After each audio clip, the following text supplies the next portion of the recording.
They hate when you elevate. You're stacking up losses, I'm handing them out, yeah, I had to go delegate. It feel like I'm floating, I'm lost in the moment, I swear I could live. Yo, what's up, world? It's your boy XPress, live in the flesh on another edition of Express Yourself with XPress, Studio Edition. And I have the privilege and honor of sitting here, but not only just a friend, because, you know, we work in the hospitality industry together, but an amazing songwriter, singer, and apparently she gets down on the guitars as well. Ladies and gentlemen, let's welcome in Miss Chelsea McIntosh. Thank you. Yes. So, like I said, this is conversation based, so you can relax, let loose, because I need to as well. I need to breathe. But anywho, let's start off by letting the people know exactly, you know, where you're from originally and some of your family upbringing. Yeah, I'm from Colorado. I was born and raised in Canyon City, which is like a super small town, 2 hours south of Denver. It was cool to grow up in, but there's no opportunity there. Everybody's pretty closed-minded, and there's just a lot of like drama. So when I was 18, I moved out, went to Denver, went to school in Denver, lived there for like 8 years about. Okay. And then I went through a really crazy breakup. So I said, F this, and I went to Florida for about 2 years. Oh, so you left the cold real quick Yeah. to get some warm. Mm-hmm. Okay. Yeah. I don't like this. I don't like the cold. I don't like the snow. Like I say, I'm a tropical brother. The cold weather's not for me. Mm-hmm. So yeah. It's cool like once a year. Literally for maybe like 5 days out of the year, I'm okay with it. But the rest of the time, I don't want it. So yeah, I went to Florida for a little bit. Didn't love it.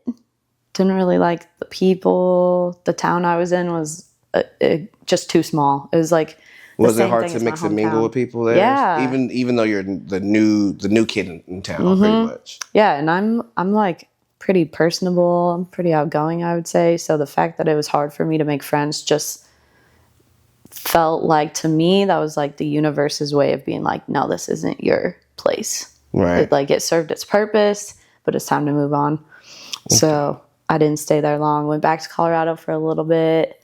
Lived at home while I saved up some money. And that was great because my sister has 3 kids and she was also living at home with the kids. So I got to kind of help her out with them, and I love them to death. So you got to be super duper auntie, I see. Now you say your sister. How many siblings do you have in this family? What's going on? Well, it's like the Brady Bunch. So I have my little sister who's like full blood, and then I have my 2 little brothers. But I have 3 older sisters that I didn't grow up with. They grew up with their moms, but we have the same dad. Okay.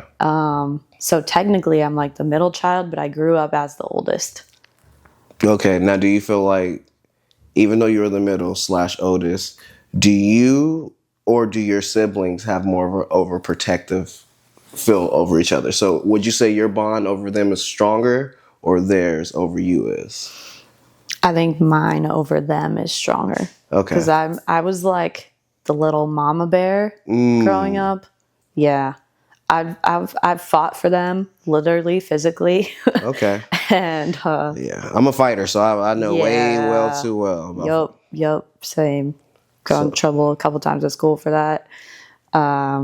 So you were a rebel with a cause, and your cause was your family. So. Yeah, for sure. Now, you being the middle child and stuff like that, do you feel like when it comes to growing up, did your family kind of like push everybody towards their dreams and ambitions? Or was it more so like school, college, just the typical, like, you know, get that part in life? My mom didn't care what we did. That's right. Yeah. She was always encouraging for whatever we wanted to do, but there was never any pressure to like go to college. I just felt like I had to, because since I grew up as the oldest, like I felt like I had to set the good example for my younger siblings, and I had to like lead the way for them. So I put myself through college. I graduated early. I graduated debt free. Like I was just trying to show them how to do it. And then none of them went to college. You try to set the example, and none of them followed. It's funny because I said the same thing, like, because I'm the oldest and I'm the only boy, and I have nothing but younger sisters. So what comes with that territory is you have to be very overly protective of people who ain't gonna listen to you. You have to fight battles that they start, and it's just kind of funny that you're having similarities, but you're a girl, so I don't feel too bad. Don't feel too bad at all. But I keep on looking at this amazing guitar that you have, by the way. Let's dive into that. What made you really what made you pursue your artistry, and when did it initially start for you? I started when I was like 6 years old. I was real little. I just, I don't know, I would sing for people. And they would all tell me that I was really, really good. And I was like, okay, I think that's what I want to do. Because I always enjoyed it. I wrote my first songs when I was like 7 years old. Wrote a whole little like mini album. Dang. And I continued writing in other ways, like all throughout my life. Like I wrote short stories. I wrote like a series. I wrote some, books, got into poetry for a while. Always was reading. And then kind of stopped songwriting for a while, but I was still involved in music because I did choir, I did show choir. I was on my high school's like varsity show choir team. And then when I was like 17, I was like, okay, I don't know how music is going to like realistically happen for me. And I have a family to take care of. Like I need to get serious about it. You didn't have your High School Musical moment? No, I didn't have a High School Musical moment. Yeah. So I kind of let that dream die. And I like started looking at colleges and trying to figure out what I was going to do with my life. So the plan was to go to school, become an event planner, move out to LA, and that was going to be my in with like celebrities and stuff. My goal was to just like become a celebrity event planner, and then have music come back in. Your tie-in back to it. Yep. Yeah. But I got distracted. I stayed in Colorado because I was in a super serious relationship for like 6 years. It was the code. It was freezing your brain. Yeah. Freezing your brain. That's part of it for sure.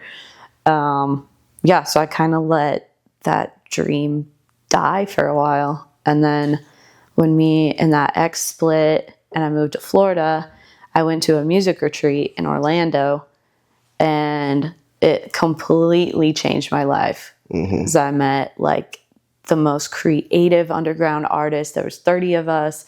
Everyone was super welcoming and inviting. And from that experience came my first single that I had released in like, it had been like 6 or 8 years since I released music. So out of that came new music, new connections, even people telling me like what equipment to buy so I can start recording myself. Yep. Self-sufficient. Yeah. And it saves you so much money when you learn how to do all that yourself. Absolutely. So that was when I was like, wait, I can actually get back into music. And at the end of the day, like that's all I want to do. I don't like event coordinating. That's hard. It's hard work. You know why you don't like event coordinating? Because they're supposed to be coordinating the events for you. Yes, exactly. Like, and that's when it comes into when I talk to a lot of my friends about like work. I enjoy working. It's just I don't enjoy working for someone else. Exactly. I enjoy working with others for myself. Like we work with this company. You get what I'm saying? It's a difference way that I also kind of make my mindset go with also there is no hard work or easy work. If it's hard work, then it's going to be overwhelming. Then it's going to feel like a drag and all that stuff. If it's easy work, procrastination, complacency, you're going to be, you get what I'm saying? So it's just work, and I enjoy working. So I admire that as well with you because I get to see it on a regular basis. But going back a little bit, this awesome guitar, I definitely got to get this amazing story out there. What originally made you learn how to play the guitar? I watched Freaky Friday as a kid, you know, Lindsay Lohan. And I was like, wow, she's such a badass. I want to do that. And that was it. That was it? Yeah, that was it. So I asked for an electric guitar for Christmas, got one that year. Honestly, never learned how to play the electric guitar. It just sat around. I just looked cool having it. Oh, wow. Decorations. Yeah, but then I got a few acoustic guitars. I learned how to play it a little bit when I was younger.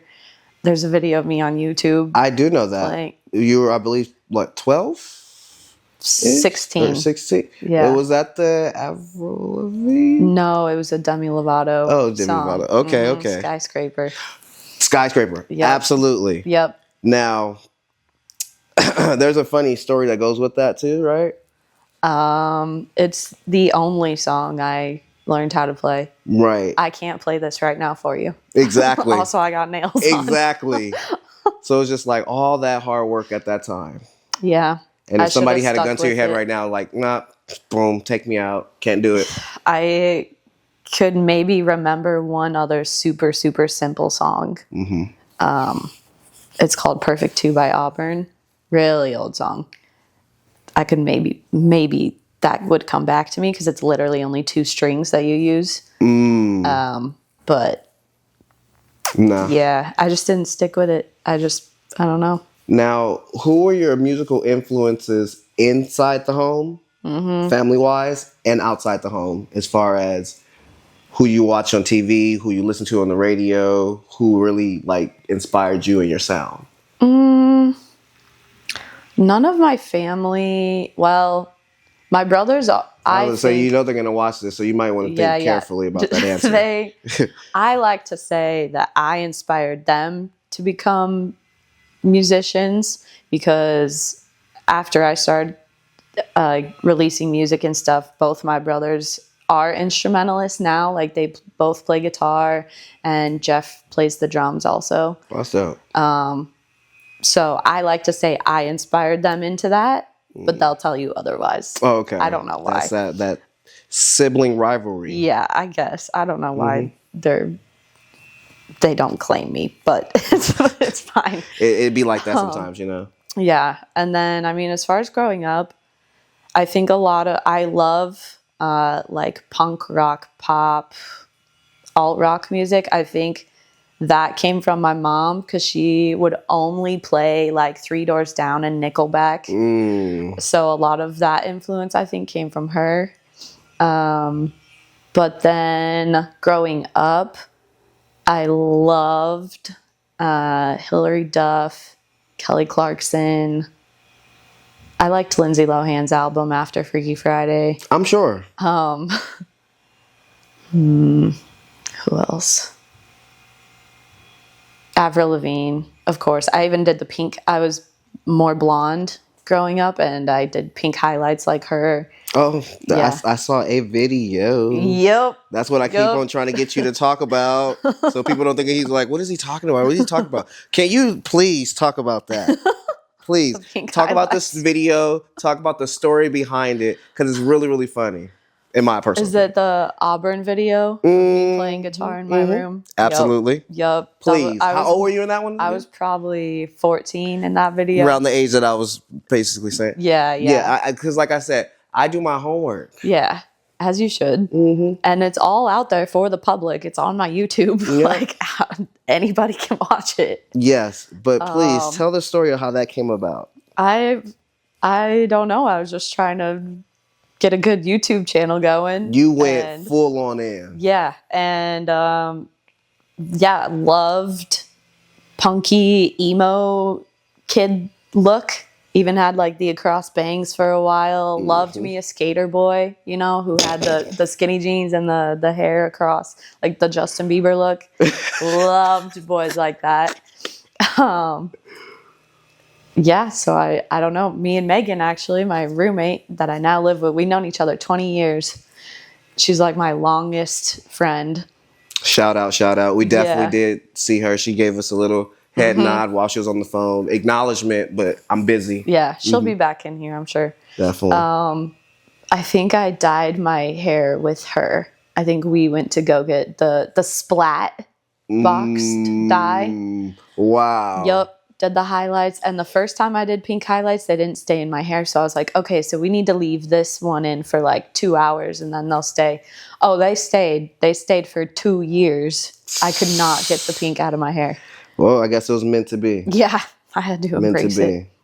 Now, let's get into some of your music. Talk about, doing your first performance. What was that like? What was some of the overwhelmment that you had to persevere over? Did you throw up prior to going on the stage? Give us the steps of these. Yes. I actually had my very first opening show this past summer. I flew home to Denver for it because I got booked for a slot. And because I had released enough singles the year prior, I had enough to do a full show. So flew home. I was sober at the time. So usually I drink to calm my nerves, which is a terrible coping mechanism. But it's like all that I know. So we're gonna definitely talk about that. Yeah, we'll get into that. So I took a year off drinking. Dr. Feelgood is here to help. Here we go. I took a year off drinking, and so I had to do this performance sober, and I was so incredibly nervous. I still get super, super nervous to perform, but I know like eventually I'll get over that. It's just like I don't do it very often right now. So the more often I do it, the less nervous I'll be. But I also had like, I sold 30 tickets, I think, to my first show, which is like pretty impressive. Yeah. It was either 20 or 30. And so not one person comes by themselves. So that's, you can say 60 people were counted to coming. Minimum. Hopefully. Well, yeah. Minimum. There was other artists performing too. So they had all their people. Yeah. So I had like all my family, all my close friends in Denver, my family. I get nervous to sing some songs in front of them because I don't like cuss around them too much. And, I'm dropping F-bombs in How's Ashley. Like I try to say that too because, the F word is it's my favorite word. Same. I can call my mom right now and she'll literally be like, oh my gosh, they don't believe you, huh? Like, no, they don't. So that's why I'm asking you. Just say what my favorite word is. I've been doing that for over 20 plus years. Yeah. So like, it's definitely one of the things that I'm kind of mindful of, but I am grown at the same time, but I am still respectful. Yes. So it comes with the territory. It's a fine line. Yeah. It's a guilty pleasure though. It's a guilty pleasure. For sure. Yeah. So but overall the show went really great and I was super proud of myself after that. And family support, because you basically say your mom pretty much pushed you from day one and stuff like that. How was your dad's take on you doing music, especially since you do have siblings from, as you said, from different mothers and stuff. What was his take on it as he was still living his life? I don't know. Okay. I didn't grow up with my biological dad. He was like very in and out of the picture. I don't know how he feels about it. And I don't care, to be honest, because he hasn't supported me in any way. Thank you. Yeah. Amazing. He's like not supported me in any way my entire life. So I don't know. But I did have, who is now my ex-stepdad. I grew up with him from the age of like 5 to 12, 13. I think he had a little bit of influence musically too. Like, I remember one day when he was babysitting me because my mom was out, we were listening to Madonna and he was just like, I was sitting on his lap, he's tapping his leg to the beat, and I was like, how do you know the beat? How do you know to do that? And tempo. He was like, you'll just feel it. And I was like, okay. So I had a little bit of Madonna influence in there from him.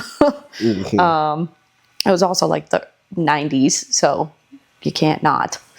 But then we really butted heads when I was growing up because I was such a masculine. I had like so much masculine energy because I felt like I was the mama bear. I was helping raise these kids, and so we really butted heads a lot. So then he was not a part of my life after I was like 13, and then my mom remarried when I was 20.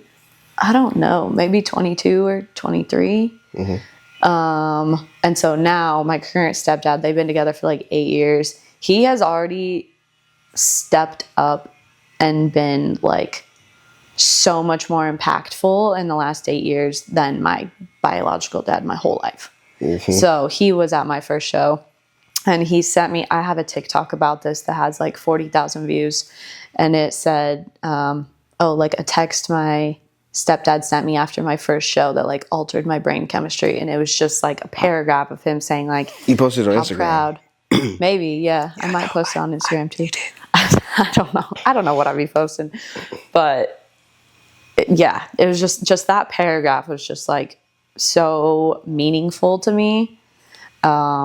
Just knowing like he sees the work I put in, he's here for me. Yes, we give each other a hard time and we also butt heads a lot, but at the end of the day, like he's got my back and he wants what's best for me. Absolutely. And that's the name to the game. And one of the things that I got so much from you right now is filling.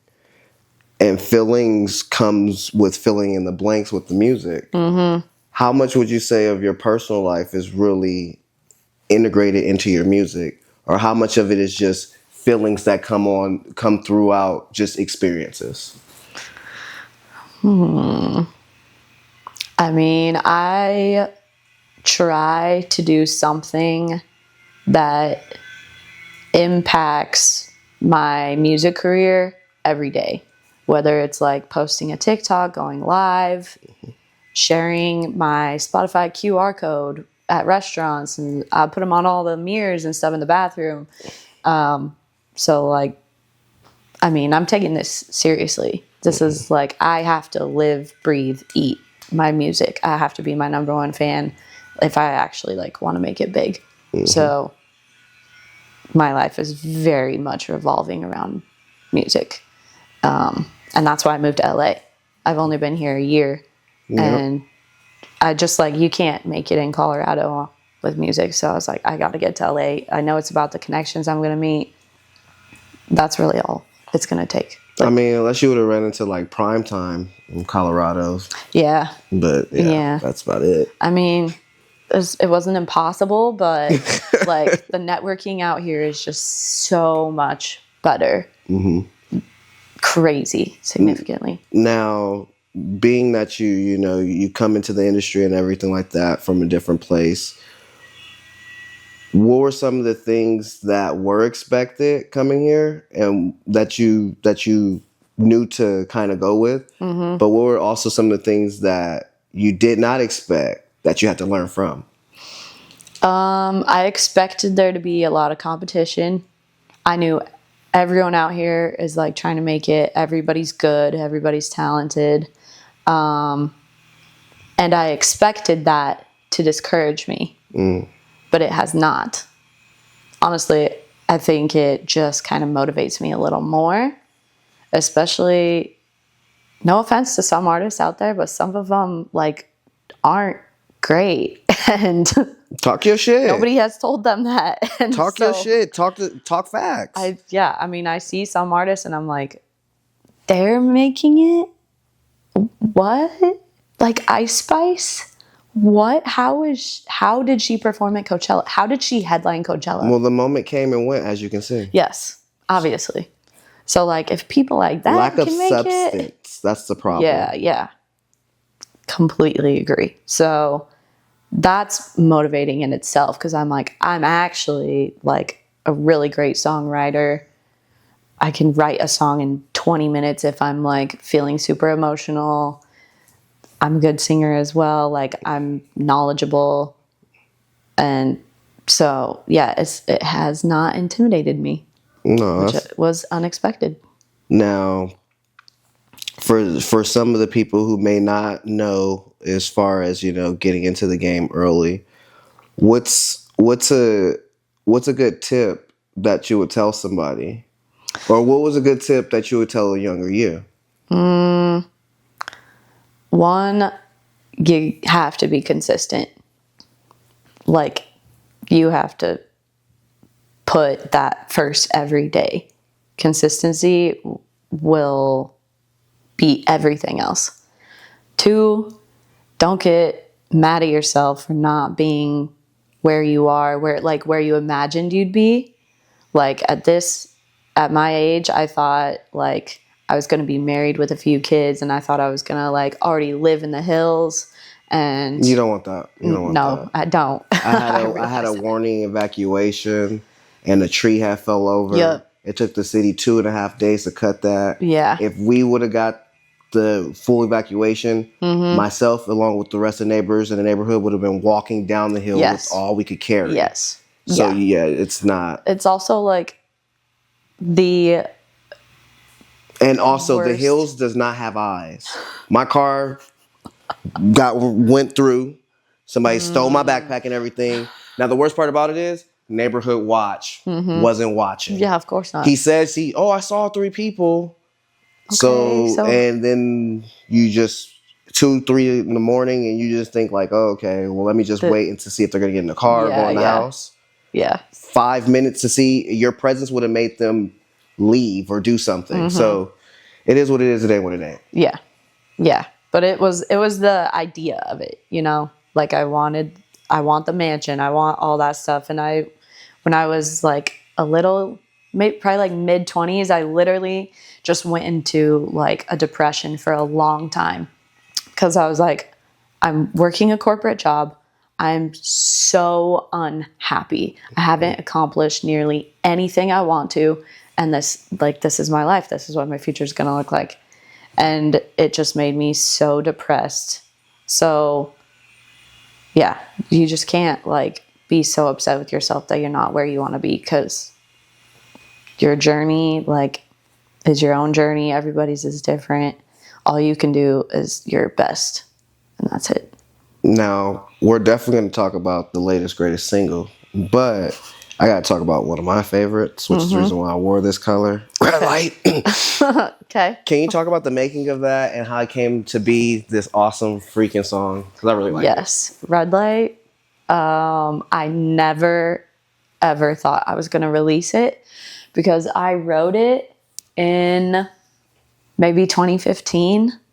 And when I was in college, I did have a music friend in college who I made a couple songs with. But then like we kind of parted ways, and I just didn't think I was going to get back into music after that. But him and I were at like some open mic night in Denver, and I was just feeling like super inspired. I had just ended things with like a situationship, and I was no. We call it a situation. Yeah, literally. Or relationship. Yes. Yeah. All of the above. And so I just started writing a song about it. Didn't do anything with it. Nothing at all. I kind of had someone start producing around it like maybe a year later. I had this idea. I wanted it to be like dark pop, but I didn't know what dark pop wasn't a genre. Yeah, I was going to say, you didn't know what the genre or the category would fit into, because it's like a song that can fit into technically 3. Yeah. And I'm just like, that's why I'm saying, like, how did this greatness mashup come into existence? So then the song is dead. Okay. I don't look at it, nothing for 7 years, whatever.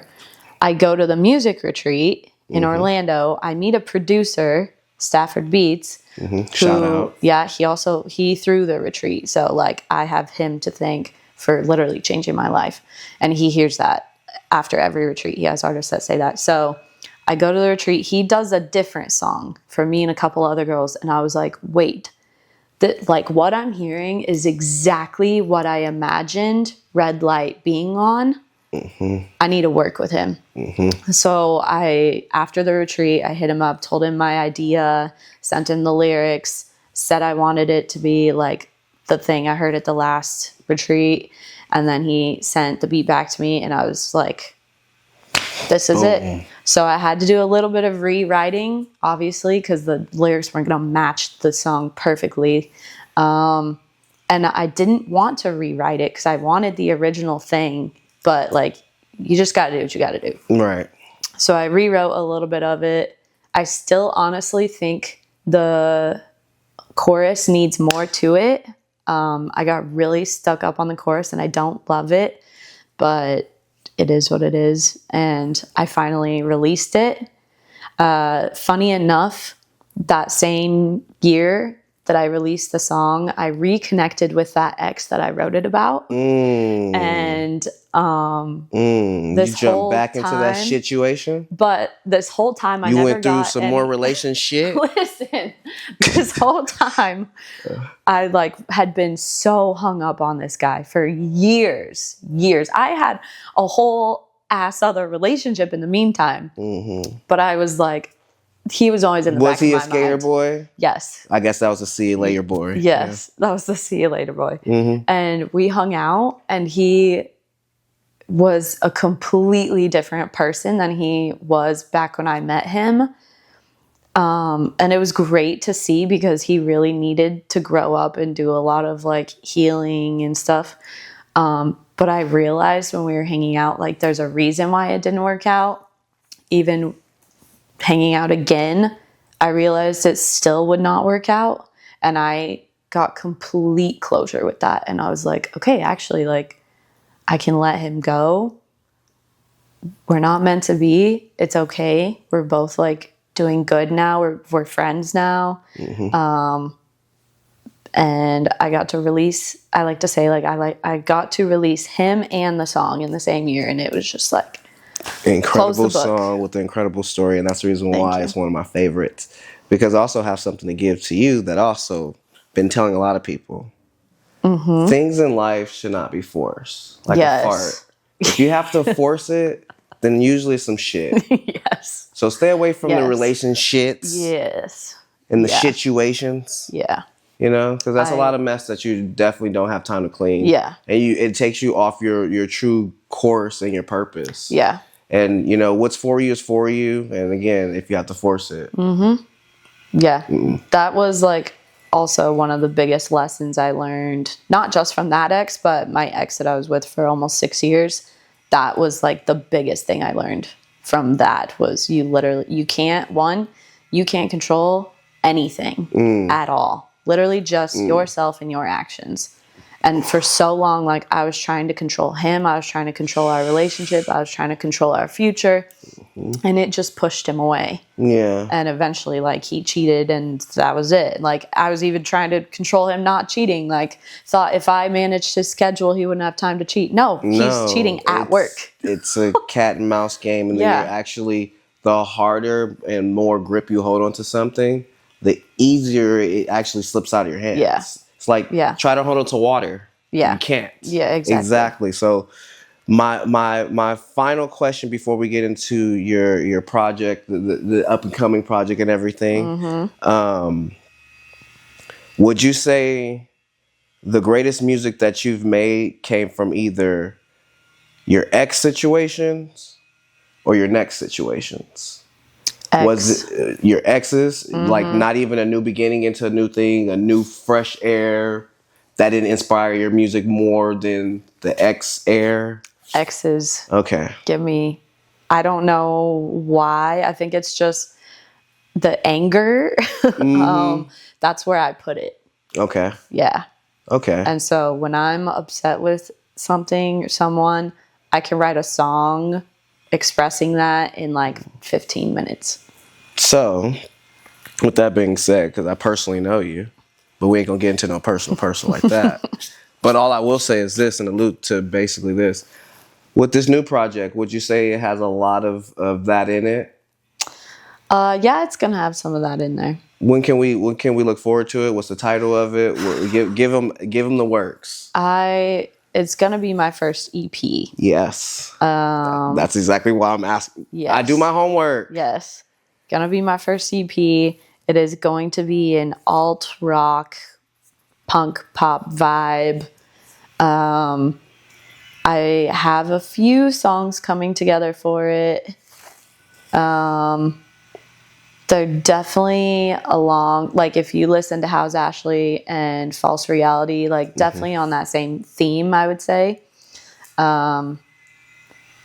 I would love to have it released by like October. Okay. I think that's fall. That's a lot of freaking work you putting in. Yeah, which I is mean, great. I'm trying to stick at like 5 songs, and I'd say I at least have like 2 for now. Yeah, Okay, yeah. okay. Don't have a title yet. Don't have too much as far as like marketing goes for it yet. Still need the bones, the structure. We're incubating it. Yes. Incubating Yes. it, you know. Yeah, I really don't want to rush it. No. So I haven't been. I've been kind of sitting on it for like 6 months, writing when I feel inspired, you know. With the hits that you give, please don't rush. Yeah. Take your time. Yeah. Because if you take your time with all the stuff you've been doing, keep doing that. Keep doing. Yeah. Don't change that method. Yes. And so let them also know Instagram handles and where to find your music and everything. Yes. Instagram is Chelsea McIntosh Music. My music is just on Spotify, Apple, YouTube, Pandora. People still use that. Just Chelsea McIntosh. My TikTok is Chelsea.McIntosh, which I go live on every day for the month of March. And then we're going I'm to going to be tuning in. Yeah. I'm going to be tuning in. You're going to see my big headed ass. Over there. Yes, live every day this month. And then I'm going to get on like a schedule after that. Yeah. Like I said, conversation easier than you thought, huh? Simple. And like I am, your boy XPress. Thank you again for tuning in. This is Express Yourself with XPress, and you guys will be seeing me very, very soon. They hate when you elevate. The second of losses, I'm handing them out, yeah, I had to go delegate. It feel like I'm floating, I'm lost in the moment, I swear I could levitate. They never believed that I would really fly, I had to go demonstrate.